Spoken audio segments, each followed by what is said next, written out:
What's up everyone, it's Reese from R&G Reptiles here. I hope you've had a fantastic week, and if you're new to the channel, welcome. If you're not, then welcome back. Today I'm going to go over our corn snake collection and take you through all 5 of the animals that we currently have, and then I'm going to give you a bit more of a general update on kind of current events and the goings on of affairs in our corn snake collection. So thank you for tuning in and stick around.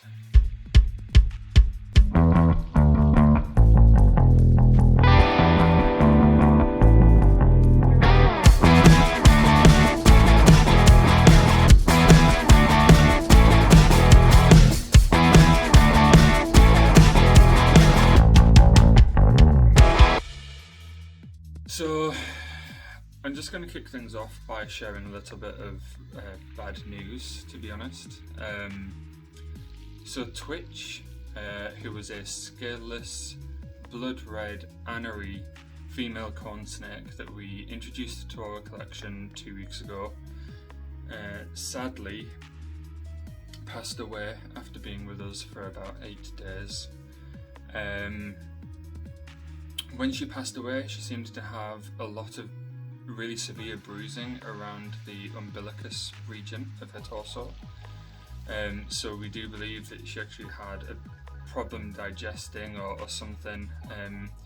She wasn't eating right anyway, and unfortunately sometimes these things happen. Now, by virtue of the fact that I've watched a lot of snake breeder YouTubers in the past, I think that to a degree I'd almost kind of prepared myself for the inevitability that sometimes this happens in this hobby. But it hit my wife and daughter, Gabby and Ella, pretty hard, not gonna lie. That said, I did get in touch with the supplier and they were totally understanding. We had us for such a short amount of time. We have so many snakes. They know who we are. They know that we look after our animals properly, and they did actually supply us with a replacement animal with exactly the same genetics. So honestly, massive props to them. Reptile Hotel in Burtley, just outside of Newcastle. They're just fantastic, they really are. So with that really unfortunate news out of the way, I'm going to introduce you to our first corn snake, and that's going to be Simon. So just before I do kick things off with the first corn snake that I'd like to introduce, I did just want to briefly touch on biosecurity, and I would be remiss if I didn't acknowledge the fact that having a relatively sudden death in one of the snakes of our collection set off a little bit of alarm bells. Now, there are some really, really dangerous viruses and diseases that snakes are susceptible to, which humans are not. I mean, nidovirus and cryptosporidia, just to name a couple. So when Twitch was discovered, her body has been safely separated from the rest of the collection and the household. Her enclosure was sterilised with boiling water, then disinfected with antibacterial spray, soap and water. She's been given the works, or her enclosure, her living space has been given the works. And she was in our quarantine area, which is treated very differently from the rest of our area, completely separate from all of the other snakes, fed completely separately, handled completely separately, and of course,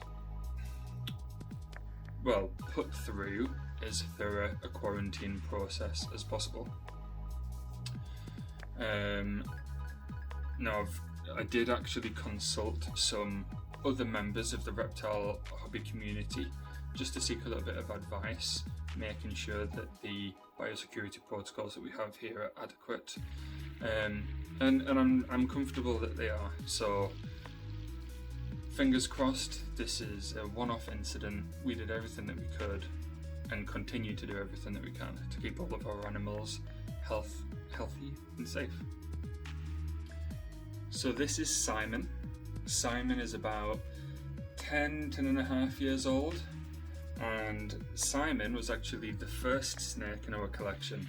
And if you've been with the channel for a little while and you've watched our introduction video, you'll know that Simon was basically the snake that inspired it all, and he really is just a gorgeous example of an anery corn snake. Now, I'm not gonna lie, the corn snake breeding project really is something that's headed up by Gabby. I wish that Gabby was available to join this video with me and introduce these snakes, but she's not feeling too hot at the moment. And I've said on multiple occasions to Gabby that I'd really like Simon to be one of our backup males. Well, he would be our only backup male really. But it's a bit of a hard sell. Gabby's just not a fan really of Simon, just because he's so old. Now, I've gone through the argument that the animal kingdom is different, you know. Reptiles don't care if you're, 3 and 13 as a breeding pair. That's just not how it works. But, it's Gabby's project, and she's not keen on the idea. But Simon's been with me a really long time, and I think for sentiment reasons more than anything else, is why I really like the thought of actually having him breed as part of one of our projects one day. So the second corn snake that I'd like to introduce from our collection is Syndra. And Syndra we believe to be a snow motley corn snake. If the camera's able to focus nicely there. So Syndra is just under 1 year old, so we believe that her birthday is January 22. She's the second corn snake that we added to our collection, and complete honesty, bit of an impulse purchase. We just saw her and absolutely fell in love with her. Now, she's absolutely gorgeous temperament. Obviously, Snow is a combination of the anerythristic gene and the melanistic gene. And Simon, who I have just introduced, is anerythristic. So should she be paired to Simon, she would produce anery het Snow offspring. And should she be paired to the other male that's in our collection, she would produce a quarter of the offspring being normal, a quarter of the offspring being anery, a quarter of the offspring being a melanistic, and a quarter of the offspring being Snow, all of them being het for scaleless. So the third of our corn snakes that I'd like to introduce, and the third corn snake to join our collection, is Tristana. Now, Tristana is a pure, normal, wild type corn snake, and as with royal pythons, I wanted to have at least one normal that was part of our collection. And to be frank, I actually think that the normal or wild type animals are just gorgeous. I mean, if I can just show her belly there, the checkering on that belly, and then the gorgeous reds and oranges in her pattern.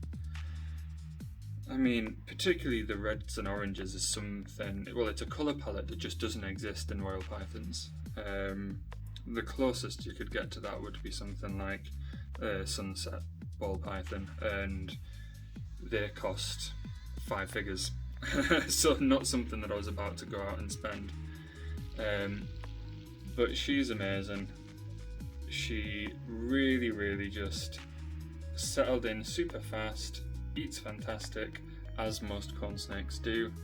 Her coloration's fantastic, and we probably will breed her when she gets to size. She's still a way off that yet. I believe her hatch date was somewhere around the middle of the year, so April, May of 2022. So she's got at least a year or two growing still to come. And her offspring aren't going to be, well, we're not expecting her offspring to be anything special or revolutionary, other than just being really gorgeous specimens of wild type corn snakes. So we're now going to start to get into some of the really exciting animals within our corn snake project. Whoa. Or at least exciting for me. And this little girl just bit me. I barely even felt it, but I looked down and her mouth was around my finger and I just wasn't not expecting it. So this little girl is called Taliyah. If the camera can focus a little bit. Now Taliyah is the replacement animal that we got replacing Twitch. She is scaleless, blood red anery corn snake. Her hatch date was just in August of this year, 2022. She's absolutely stunning. Absolutely took my breath away the first time I saw her. We got her from the Reptile Hotel in Berkeley in the northeast, and I just absolutely love her to bits. So she will eventually be bred to a scaleless het anery heteromelanistic male corn snake, and their offspring will be scaleless. Half of them will be anery. All of them will be possible het for a melanistic, and half of them will have the blood red gene or diffused. Anyway, oh my gosh, she's biting me again. Hey, stop it! Oh my god, what a savage. Look at this. What an absolute savage. Hang on. Let's see. I've never known a corn snake to be as feisty as this. What on earth? Now, she has just joined our collection in the last 24 hours, so I really shouldn't be disturbing her. I know it's very naughty of me to actually have her out, be handling her when she's so new. She's just gone through such a high stress, intense experience of being brought to a new home. Look at this. Look, she is preparing to bite me again. She is. Look, there. There she goes. What a savage. What a savage. Well, fingers crossed she's going to have a much better feeding response than Twitch did, and she's just going to go on to thrive with us. Maybe I need to go get her a mouse or something, because she's clearly hungry. She's constantly trying to bite me. I'm not sure if she doesn't seem particularly defensive, so she's not rearing her head up or hissing or anything like that. Anyway, I'm going to put her away and show you the final snake in our collection. So Taliyah is the third and final female, but the fifth snake to actually join our collection. So for anyone worried, I am washing my hands with hot soapy water and then sterilising with hospital grade antibacterial and antiviral hand sanitizer between handling each and every one of these snakes. But the fifth and final corn snake I'd like to introduce you to is Teemo. Now Teemo is going to be our main breeder male corn snake. His birthday is around July 2022 and he was acquired from a breeder at the November IHS show in Manchester in the UK. And isn't he just gorgeous? So he's a scaleless striped het anery het melanistic corn snake. Just look at him, he's absolutely gorgeous. We've had Teemo as part of our collection for a couple of weeks now. He's fed a few times, enthusiastically every single time, and personally I love him. Now I know, again I'm repeating myself, but the corn snakes really are Gabby's, the G part of RNG, but I just love all snakes, and I think that Teemo is just an absolute stunner. So comment below, let us know which of the snakes that I've introduced you to today did you like the most. Now whether that's visually or the personality, which snakes are your favourite from the 5 in our corn snake collection. So that's it for today's video. I know it's been a little bit of a long one, longer than normal anyway, but we've touched on so much stuff. So we've touched on biosecurity, recent events, all 5 of the corn snakes in our corn snake collection. We've touched on breeding plans, and yeah, as with all of our animals, the snakes that we plan to keep in the long term are being kept in vivariums unless we believe that they will thrive more in a rack system, which we do have available to them. But currently they're all in a vivarium with plenty of enrichment and space and things like that. But yeah, so that's it for today's video. Thank you so much for watching. Please do like, comment and subscribe. Honestly, I cannot tell you how much it means to the channel for people to actually subscribe and share with their friends and get as much exposure as possible to our videos. So if you liked it, please share, let us know what you like. Comment down below if you want to see anything different or anything in particular, and we'll absolutely try to deliver. So that's it from me at RNG Reptiles. Farewell from Gabby and Ella as well, and we'll see you next week. See ya.